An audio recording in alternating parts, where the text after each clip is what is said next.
The scientific aspect of law of assumption.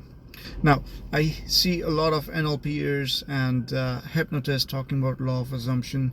Some of them say yay, some of them say nay. So here's my scientific take on law of assumption.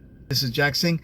I'm a professional mindset coach, founder of Tweak to Perfection, and a consulting hypnotist or a clinical hypnotist. I'm here to talk about law of assumption. Law of assumption can actually be a great blessing, or it can also be a hidden stealth mode curse. How? So your conscious mind basically processes about data at about 400 bits per second. Your subconscious mind processes it at about 40 to 80 million bits per second. That's a great contrast there, meaning your whole self, higher self, lower self, everything put together, receiving data at about 40 to 80 million bits per second, out of which only 400 bits per second is brought to conscious awareness. So there's a lot of data that is either distorted or discarded. The distortion and discarding happens based on the filters, which other ways are called RAS filter. So there are filters based on which the data is either distorted and discarded before it's given to you. And that's where the huge contrast is kind of minimized. All of that data is minimized, so it could be packed into 400 bits per second only. Now, the data, some of the filters in the data are emotional filters, awareness filter, as in who you are. This is what I am, this is what I am not. This is mine, this is me, mine, and thine, and all that stuff. So these filters are basically what are this cause of discarding a lot of data that could be otherwise useful.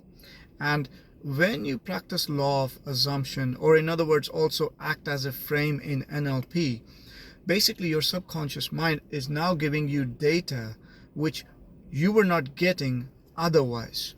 And that's where law of assumption comes very handy, because your subconscious mind is bringing to your conscious awareness data which can very well be very useful. And a lot of people, that's why, swear by it, because it works for them.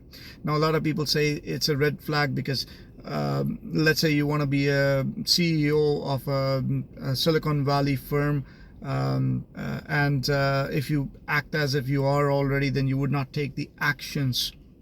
That's 100% right, because if you convince that to your subconscious mind that you have achieved the goal, then it would not take the action towards that goal. So that's accurate, 100% accurate. However, if you change your positioning for troubleshooting purposes, then the data is provided, the faculties are provided, and you're able to achieve and choose direction, the right direction, with better intel.